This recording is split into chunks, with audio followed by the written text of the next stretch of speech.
Hello dear 11thers. Today we will finish this chapter, the last two pages which I will do under part 3 of Silk Road. I hope you know that this is the chapter 8 of your Hornbill book. So here we are, this is the beautiful Mount Kailash where the author Nick Middleton was going to do his Korah. So here we are on page 39, which comes under the part 3 of my explanation of the chapter Silk Road by Nick Middleton. No white coat, he looked like any other Tibetan with a thick pullover and a woolly hat. So in the previous part 2, I was doing that the author was very sick. He was unable to breathe, unable to sleep. So Seton, who was driving the vehicle in which he was going to do his Korah, he took him to the Darchan Medical Hall. So, medical hospital. So, there what did the author see? No white coat. Now, who was not wearing a white coat? The doctor there was not wearing a white coat. Now, Darchan, the place Darchan is in the foothills of the of Tibet. So he was, and he looked like any other Tibetan with a thick pullover and a woolly hat. Now, where was he? He was at the Darchan Medical Hospital. All right. So where Seton took him for treatment. So when I explained my sleepless symptoms and my sudden aversion on lying down, he shot me a few questions. Who shot him? Who shot the author a few questions? Who asked the author a few questions? That is the doctor in the Darchan Medical Hospital. So, a few questions while feeling the veins of my wrist. It's a cold, he said finally through Seton. Now, why through Seton must have spoken some Tibetan language? So he said, he told Seton that it was just a common cold, and the effects of altitude. So it was a cold and it was the effect of the height he was traveling in. I'll give you something for it. I asked him if he thought I'd recover enough to be able to do the Korah. So the author asked the doctor that he would be recover enough properly to finish his Korah in the Mount Kailash. Oh yes, he said, you will be fine. I walked out of the medical college clutching a brown envelope. Clutching means holding a brown envelope stuffed with 15 screws of paper. So he had a brown envelope and he had all the 15 screws of paper in it. I had a 5-day course of Tibetan medicine. So what had he got? He had got the 5-day course of the Tibetan medicine to get over from that cold and sleeplessness, which I started right away. Which I started right away means which immediately he started those medicines. I opened an after breakfast package, means the medicine which was in the olden times, the medicine were given in some folded paper. They were generally powders. So he took the breakfast package and found it contained a brown powder. So the breakfast package was of brown powder that I had to take with hot water. So this was his treatment which he started. It tasted just like cinnamon. So what is cinnamon? I hope you understand this is a kind of spices. In Hindi what we call dalchini. So the contents of the lunchtime and bedtime packages were less obviously identifiable. So what the lunchtime and the bedtime packages, that is the medicine, were less obviously identified. Means he could not recognize the taste of the medicine which was given for lunchtime and bedtime. Okay, I hope students you are understanding this very descriptive chapter of the Silk Road, which is written by Nick Middleton. Both contain small spherical brown pellets. So both lunchtime and bedtime packages contain small spherical. That is, spherical means a long rounded brown pellets. Pellets means small doses. They looked suspiciously like sheep dung. Oh my god. So it is a mountainous area, so the author was very suspicious that they must be the sheep dung only. But of course I took them. Of course he took them as medicine.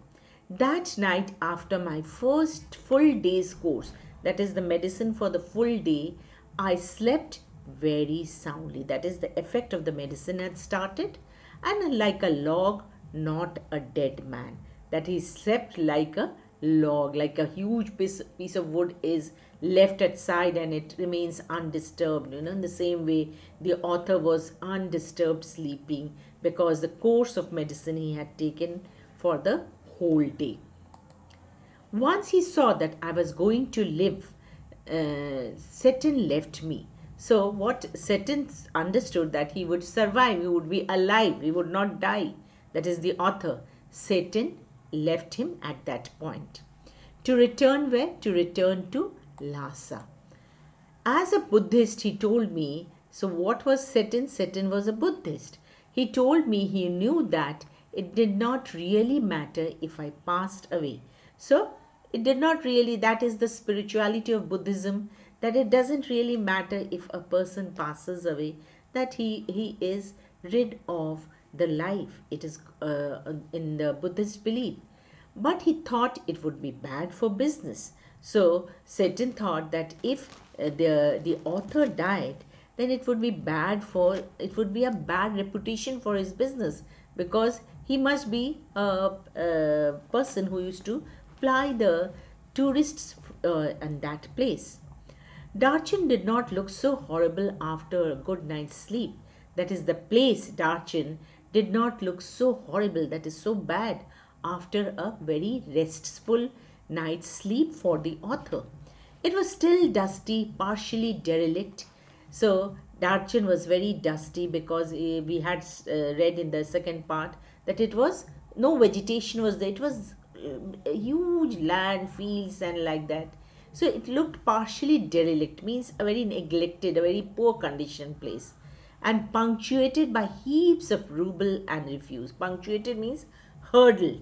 That is, on way there were huge heaps of rubble and refuse. Rubble are what? Dust of stone, and refuse means which are thrown away parts.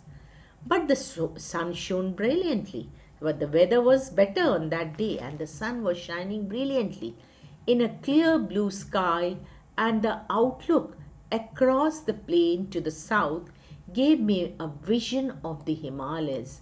So what he could see across the plain, across the huge wasteland, he could see the beautiful Himalayas, commanded by a huge snow-capped mountain.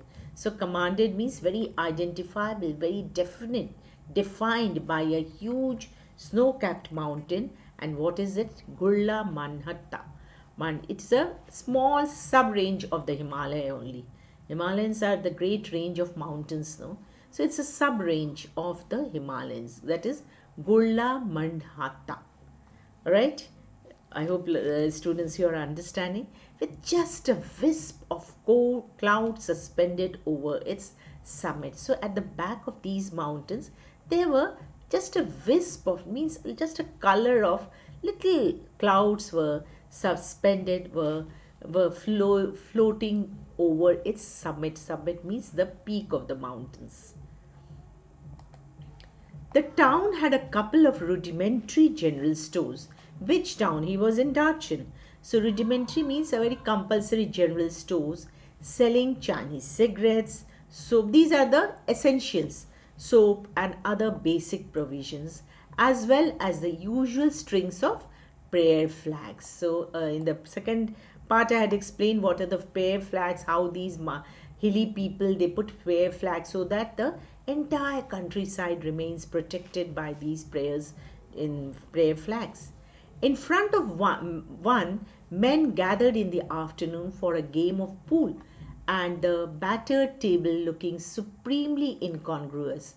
So there were some general stores, and few men were playing pool, and there was a battered means a broken table looking supremely incongruous. That is looking very inappropriate in that place. It was a broken place. It was very inappropriate in the open air, while nearby women washed their long hair in the icy water of the narrow brook that babbled down past my guest house. So the women were washing their long hair in the narrow brook. Brook means what? A stream that babble that comes down, the chattering, making a little noise past his guest house of the author. Darchan felt relaxed and unhurried. But now Darchan means the place looked very relaxed, very laid back, and unhurried means there was no fast line. There were no vehicles and people running, very peaceful place. For me, it came with a significant drawback. So here, what does the author actually want to convey? That for him, because he was a tourist, it became a significant drawback, means it became a very disadvantage for him, that he was in such a place which was not very busy place, not very a place he could not meet any pilgrims, no tourists. So he was little drawn back. He was little feeling out of the place. There were no pilgrims. Now, who are pilgrims, children? Pilgrims are the people who travel for doing prayers. For in Hindi, what do we call? Tirthyatri. They are known as pilgrims. I had been told that at the height of the pilgrimage season, the town was bustling with visitors.